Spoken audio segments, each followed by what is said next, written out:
Muito boa noite a todos e que a paz de Jesus esteja sempre em cada coração.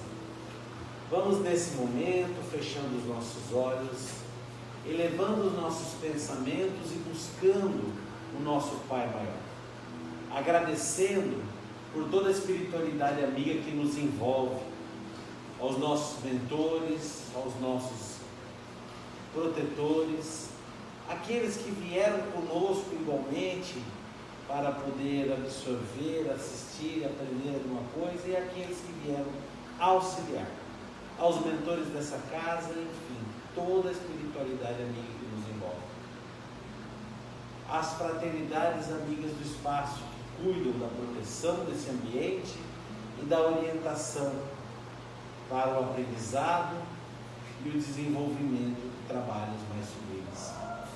Oremos com eles com a prece de Jesus, nosso divino Mestre e Salvador. Fortalecei-nos e amparai-nos para que possamos lutar contra as forças do mal que tentam dominar o mundo. Veneráveis mensageiros celestes, auxiliares de Jesus, fortalecei-nos e amparai-nos para que possamos lutar contra as forças do mal que tentam dominar o mundo. E Pai nosso, Criador nosso, fonte eterna de amor e de luz, fortalecei-nos e amparai-nos para que possamos lutar contra as forças do mal que tentam dominar o mundo. E assim, fortalecidos pela prece, busquemos o nosso Mestre Jesus, nosso grande amigo, nosso irmão mais velho, que possamos estar com ele, sentir a sua presença, sentir a sua companhia, o seu abraço, que ele nos auxilia nesse momento a compreender os seus ensinamentos e principalmente a compreender as leis do nosso Pai que regem esse universo.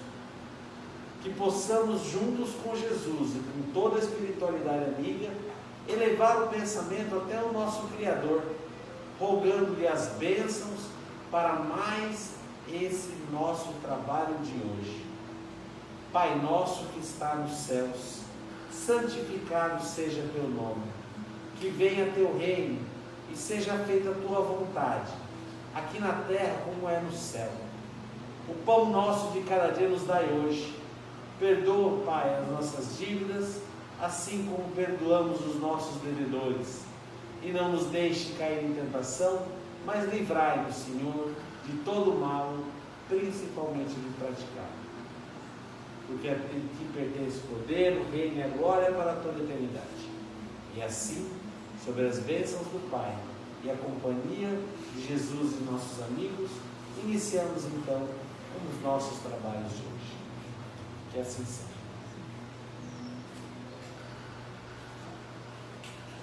Mais uma vez, deixa eu ajustar aqui para aumentar o volume aqui, tem uma regulagem aqui, assim. Mais uma vez, está todo mundo me ouvindo? Está todo mundo me ouvindo? Mais uma vez, muito boa noite a todos e que a paz de Jesus esteja em cada coração. Começando o ano, feliz ano novo para todo mundo, muita saúde, muita paz e principalmente renovação. Que possamos começar esse ano novo com coisas novas, com coisas renovadas. E nada melhor que começar o Evangelho pelo início. Não vou falar que foi pelo início, que nós temos a introdução antes do início. Mas vamos começar pelo capítulo 1 do Evangelho segundo o Espiritismo. Eu não vim destruir a lei. Isso quem fala é Kardec. Isso quem fala é Jesus. Isso quem fala sou eu. Ninguém aqui está para destruir a lei criada, né, no universo. Por quê? Porque tudo nesse universo, ou nos outros universos, é criado em forma de semente. Tudo nasce de um pequeno ponto e cresce, se expande, se torna complexo e evolui. A partir desse princípio, nada que Deus nos ofereça pode ser substituído por alguma outra coisa. E sim, essa nossa dádiva que Deus nos presenteia, ela é evoluída, ela é aprimorada para épocas distintas. Quanto mais o homem pode acompanhar, mais esse presente, essas dádivas que o nosso Criador nos oferta, elas vão estar se ajustando para nos acompanhar. Ou melhor, nós nos ajustamos a elas. Então, eu não vim destruir a lei. Jesus vem falar no capítulo 5 de Mateus, versículo 17. Não penseis que eu vim destruir a lei ou os profetas. Eu não vim destruí-los, mas dar cumprimento. Porque eu vos digo em verdade que o céu e a terra não passarão antes de tudo o que está na lei seja cumprido perfeitamente. Até o único J e um só ponto. São Mateus, capítulo 5, versículos 17 e 18. Para quem não está habituado a essa passagem evangélica, Mateus, no capítulo 5, traz o sermão do monte. Um sermão que Jesus fez num monte qualquer, e provavelmente ele fez isso várias e várias vezes, não foi uma vez, porque o pessoal decorou, Mateus mesmo decorou e vem trazer nesse capítulo 5, capítulo que foi meio caracterizado como o sermão do monte. E no capítulo 5, Jesus começa falando das bem-aventuranças. Bem-aventurados os aflitos, porque serão consolados. Bem-aventurados os pobres de espírito, que verão a Deus, enfim. Depois ele vem falar das leis mosaicas, está escrito, não matarás, mas eu digo que aquele que se dirigir a seu irmão, certo, e chamar de louco, merecerá o fogo da gema. Enfim, Jesus fala todos os ensinamentos, e quando chega no capítulo, no versículo 17, ele fala: eu não vim destruir a lei, eu estou falando da lei, na realidade eu vim falar da lei e dar o cumprimento, dar a ação à lei, porque a lei não é algo para ficar ali guardado num livro, é para praticar. Então, quando a gente pega, por exemplo, os 10 mandamentos, eu não vou ler os 10 porque eu sei que todo mundo sabe de cor e salteado, eu mesmo sou um deles, deixa eu passar aqui para ver se eu posso falar besteira, mas está aqui, olha, o Evangelho segundo o Espiritismo, no item 2 já tem os 10 mandamentos. Por quê? Porque o Espiritismo se baseia sim na lei mosaica também, porque, como eu falei, tudo é uma evolução. O Espiritismo não é algo que chegou para a gente jogar o resto tudo fora e ficar com o Espiritismo. O Espiritismo ainda é uma evolução, um complemento de tudo que já foi apresentado. Entendeu? Então, por que eu estou falando isso? Porque principalmente no meio espírita existe uma forte tendência do espírita achar que está num patamar e que as outras religiões, coitadinhas, não têm conhecimento espírita e estão ali atrasadas. Gente, todas as religiões contribuem com a sua parcela na orquestra que o mundo precisa, dessa sinfonia de evolução humana. E o Espiritismo está para auxiliar o ser humano e as outras religiões na medida do possível. Então, não faz sentido hostilizar qualquer que seja a religião do próximo por achar que fala diferente do Espiritismo. Se o Espiritismo se baseia em Jesus, se o Espiritismo se baseia na primeira aliança, no Antigo Testamento, nada do que está escrito lá se pode contradizer com o Espiritismo. Aí vocês podem pensar assim, ou falar para mim: mas Leandro, lá está dizendo que Deus criou um homem e uma mulher do barro e colocou no jardim do Éden. Gente, se está escrito lá e não está batendo com o Espiritismo, aonde está o erro? O erro está na nossa leitura, na nossa interpretação. Não está o erro no livro. O erro está na nossa interpretação. Porque o livro está correto. Nossa, Leandro, mas eu li. Aí vem a coisa. Qual o nível que você leu? Porque todo livro profético, todo livro que tem inspiração divina, ele tem camadas de entendimento. A gente pega, por exemplo, um livro de André Luiz, Nosso Lar. Lindo livro, André Luiz desencarna, André Luiz é resgatado, André Luiz vai para o hospital, André Luiz descobre que é um suicida, e até o final que André Luiz perdoa o novo marido da mulher e ele é aceito no Nosso Lar. Beleza, uma ótima historinha linda. Mas, se a gente se aprofundar no estudo, vai ver que ela tem lições profundas para a nossa existência. E se a gente se aprofundar mais ainda, a gente vai perceber que ela tem lições que a gente vai demorar anos para entender. Porque todo ensino que vem do alto, ele tem níveis de entendimento.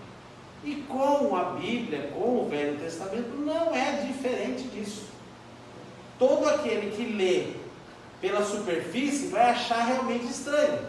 Uma linda historinha, né?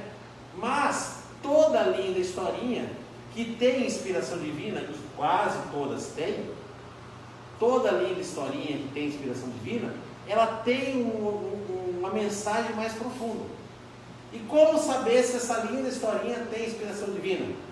Simples. Tudo que meu pai não plantou será jogado ao fogo. Não está escrito, Jesus não disse isso?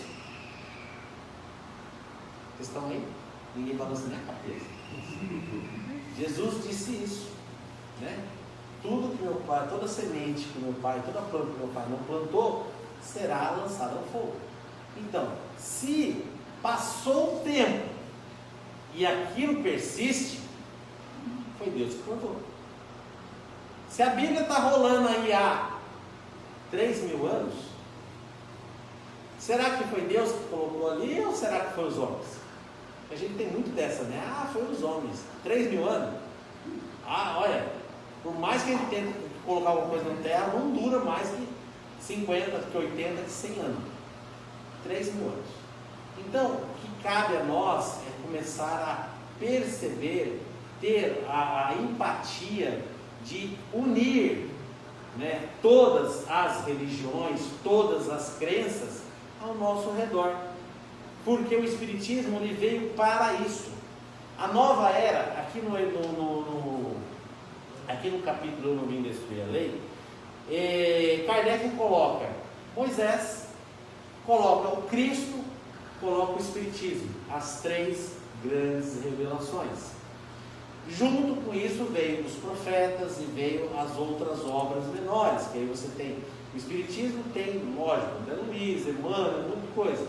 Você tem Jesus, mas você tem os evangelistas, você tem os estudiosos, você tem Paulo, né, que está ali junto com Jesus somando. Você tem ali Moisés, mas tem todos os profetas, os grandes, os pequenos, Oséias, Isaías e por aí vai. Porque não é uma pessoa, existe todo um conjunto, certo? Uma pleiade de espíritos que vem trazendo ensinamento para nós, né? Então, aí depois que Kardec ali coloca isso, ele vem falar do alicerce, da união da ciência com a religião. Por que essa união? Gente, quem criou a ciência? Deus. O homem estuda a ciência, mas quem criou toda essa matemática foi o Criador.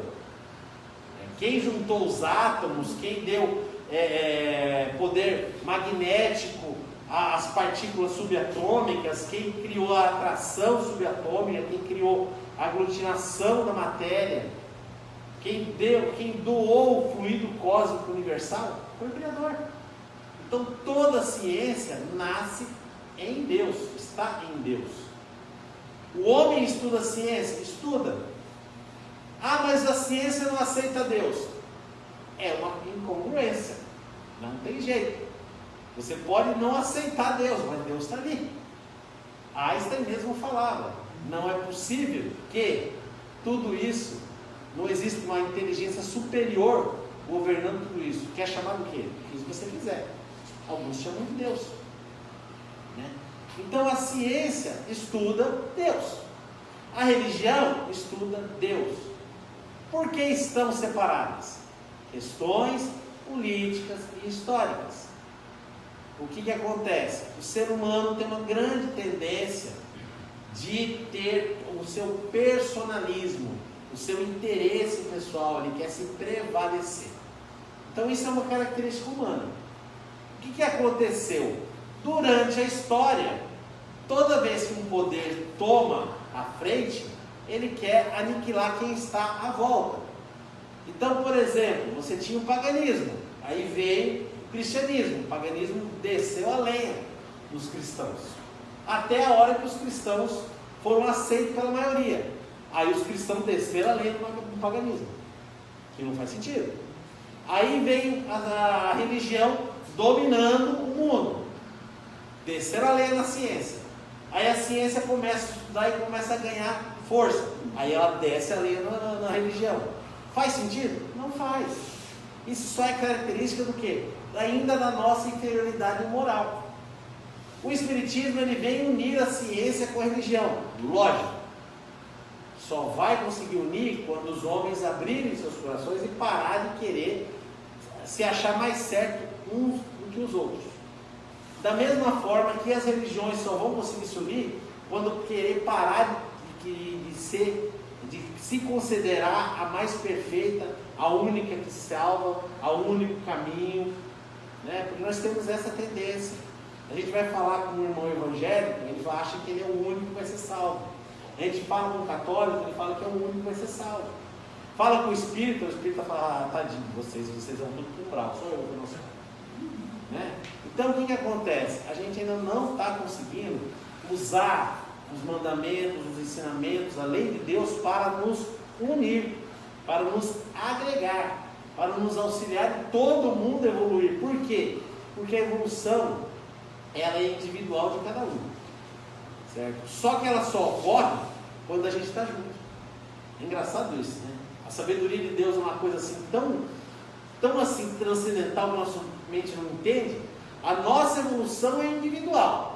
Ninguém vai conseguir te evoluir, ou me evoluir. Então só eu posso me evoluir. Só que ela está subordinada ao meu contato com o próximo. Então eu me evoluo individualmente, mas só consigo evoluir quando eu consigo estar com todo mundo, né? Então é uma coisa muito interessante isso. Então o que acontece? Desde o início dos tempos, nós temos essa característica. É dado conhecimento para um grupo. E o que se espera?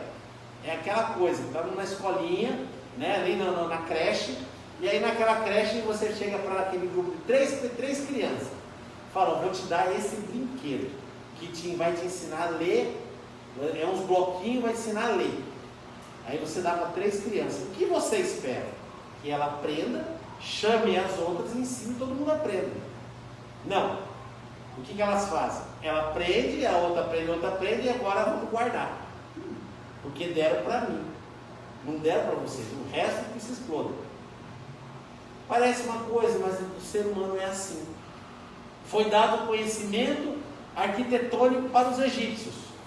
Eles construíram lindas pirâmides. Mas se fecharam e não dividiram com ninguém. Foi dado conhecimento filosófico aos gregos. E se não fosse o outro invadir lá e tomar, ia ficar preso na Grécia. Foi dado conhecimento religioso aos hebreus. E eles se fecharam e escreveram.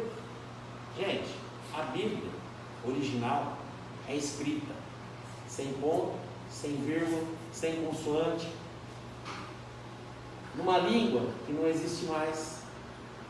Para você conseguir ler a Bíblia, você tem que estudar 20, 30, 40, 50 anos. E tem que aproveitar o conhecimento de todos os outros estudiosos que viveram há 3.000 anos. Então, quer dizer, mais escondido que isso, impossível. Por quê? Porque o ser humano tem ele recebe uma coisa e vem dividir, não, ele quer guardar. E o Espiritismo nos veio para a gente poder dividir, para a gente conseguir compartilhar. Porque o ensinamento espírita não vem para um grupo, ele vem para todo mundo. Você hoje vê igrejas evangélicas fazendo o quê? afastando espíritos obsessores. Precisaram estudar o livro do Espírito? Não. Eles podem estudar o livro do Espírito? Pode. Livro dos médios? Pode. Eu tenho uma amiga minha da congregação que ela estudou. Ela pediu para mim, eu dei o livro dos Espíritos, o livro dos médios, o Evangelho do Espiritismo, ela estudou. Continua na congregação, continua sendo evangélica, mas tem o conhecimento do Espírito. Esse é o nosso trabalho, é divulgar, é ajudar a orientar. Você tem na igreja católica grupos que se reúnem em determinadas datas para receber os mistérios. O que é isso? Eles sentam numa mesa, fazem uma oração, uma folha de papel na frente e de repente escrevem para receber o mistério. Como a gente chama isso aqui? Psicografia. Eu vou falar, isso é psicografia. Não, é o jeito deles, mas se eles quiserem receber orientação, a gente pode ensinar. O Espiritismo está aqui para poder juntar todo mundo, para a gente caminhar junto, não tem por que ter diferença. Kardec, quando escreveu o Evangelho segundo o Espiritismo, ele fez o quê? Ele separou milagres, fenômenos, aparições, palavras e deixou só o conteúdo moral. Por quê? O conteúdo moral é a única coisa que todas as religiões concordam. O resto tem divergência. O resto tem interpretação. Mas o conteúdo moral é um só. Todo mundo concorda. E mesmo assim você vai conversar às vezes com o evangélico e eles falam, vocês não acreditam em Jesus. É o que eles falam. Por quê? Porque nós também estamos se fechando e não estamos divulgando. Não estamos nos mostrando. Nós estamos aqui enclausurados no nosso espiritismo, sendo que ele veio para a gente divulgar, para a gente espalhar, para a gente compartilhar. O verdadeiro trabalho do ser humano na Terra é compartilhar o que tem de bom, é ajudar quem está caído e receber ajuda de quem está na frente. Esse é o trabalho do ser humano na Terra. É esse ciclo de evolução de todo mundo evolui junto. Então, quando Jesus veio falar, eu não vim destruir a lei, ele veio falar, gente, não me crucifiquem, mesmo sabendo que irão me crucificar, mas eu não estou discordando de nada que está escrito até hoje nas Santas Escrituras. E Kardec começa escrevendo no Evangelho, gente, Espiritismo é cristianismo. Eu também não estou destruindo nada, eu só estou dando a prática. Por quê? Porque o ser humano observa lá os 10 mandamentos. Não matarás. Eu não matei ninguém ainda essa encarnação. Tá? E fique sabendo que eu falei ninguém ainda. Já tem tempo. Né? Tomara que continue até o final. Mas, André Luiz fala, você observa o não matarás, mas você ajuda aquele que está sofrendo? Muitas vezes não. Você ajuda o não cobiçarás, mas você ajuda aquele que está com inveja ou que não tem nada? Você não furtarás, mas você socorre aquele que lhe falta até o necessário? Então muitas vezes a gente observa ainda a lei como algo a não fazer, sendo que a lei de Deus é uma lei ativa. Entendeu? Não é aqueles que dizem Senhor, Senhor entrarão no reino de Deus, mas aqueles que fazem a vontade, quer dizer, aqueles que agem, aqueles que fazem a vontade do meu Pai. Então, que pensemos nisso. Tudo que veio para nós até agora é para que a gente se mexa, para que a gente produza, para que a gente haja, para que a gente seja proativo, porque a ação do amor é chamado de caridade, e fora da caridade não há salvação. Então o nosso trabalho é esse, né? É fazer toda a lei que até hoje veio para o ser humano ser colocada em prática, em ação, em movimento, em exemplo, porque nós somos as cartas vivas do Evangelho de Cristo. Certo, gente? Muito obrigado a todos. Vamos passar agora para uma segunda. Se deixar, eu falo 1h30, tá? Que eu estou acostumado com isso, tá? Mas vocês não merecem sofrer tanto, né? O karma de vocês não é para tanto. Então vamos agradecendo a espiritualidade amiga que nos envolve, agradecendo a todos os trabalhadores dessa casa, em ambos os planos da vida. Agradecendo a oportunidade de estarmos aqui essa noite, escutando essas palavras, que com certeza vem de um plano mais alto. Agradecendo a oportunidade de estarmos juntos, vibrando em um só coração, pelo bem, pela saúde, pela paz, pela felicidade. Vamos nesse momento exteriorizando essa vibração, vibrando por um mundo melhor. Que o nosso desejo de melhora, de saúde, de renovação, se concentre em um facho luminoso. Que essa concentração seja projetada agora sobre todo o nosso planeta. Que possamos imaginá-lo luminoso, que possamos imaginar a sua atmosfera sendo purificada. Vibremos por um mundo melhor. Vibremos por todos os nossos irmãos. É difícil, eu sei, pensar em toda a humanidade, mas que possamos vê-los de bem alto. Vibremos por todos os países. Vibremos pelos nossos irmãos do Oriente, pelos nossos irmãos da África. Vibremos pelos nossos irmãos da Europa, da América do Norte e Central, e da Austrália e Oceania. Vibremos por aqui, pelo nosso continente sul-americano, que está mais próximo de nós. Vibremos pelo nosso Brasil, porque é o nosso campo de ação. Vibremos pela nossa cidade, que é onde a gente trabalha hoje. Vibremos por essa casa que nos recebe, sem nada pedido em troca.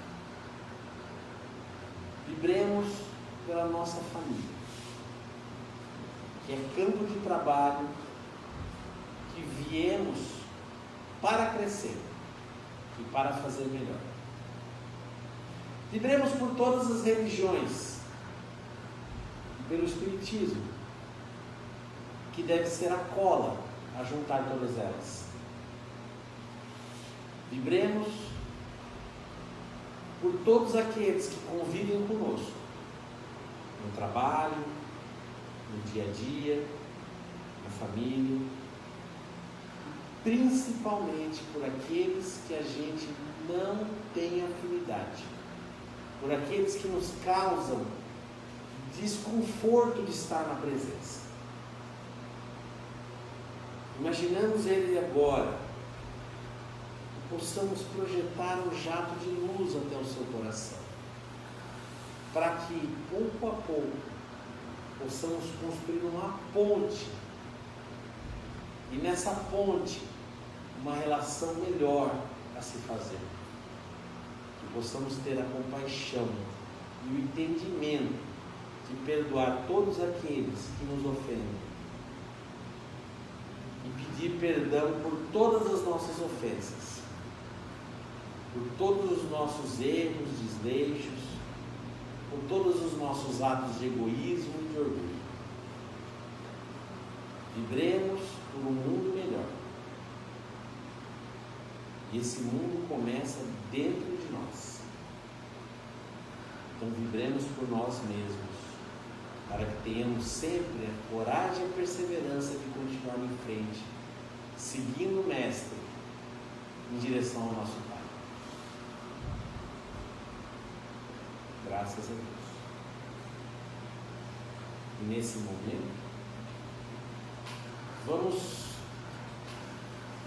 respirando profundamente e elevando o pensamento no nosso Mestre Jesus. possamos sentir as emissões de fluidos que toda a equipe nesse momento projeta sobre nós, nos purificando, nos harmonizando, eliminando energias contrárias à da saúde e da paz, nos harmonizando. Eles que vêm impondo suas mãos sobre nossas cabeças e derramando sobre nós esses fluidos, trazendo harmonia a todos os nossos centros de força.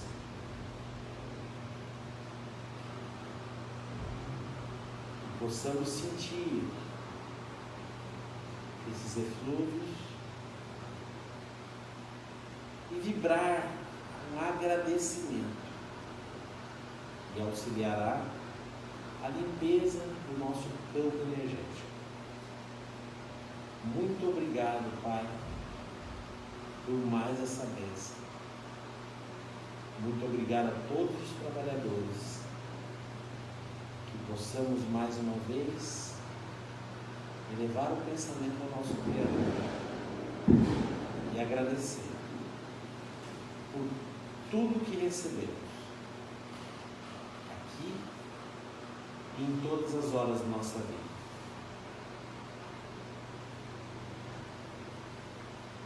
Nosso muito obrigado. Que possamos levar essa pureza, essa energia por toda a nossa semana. Que assim seja. Graças a Deus.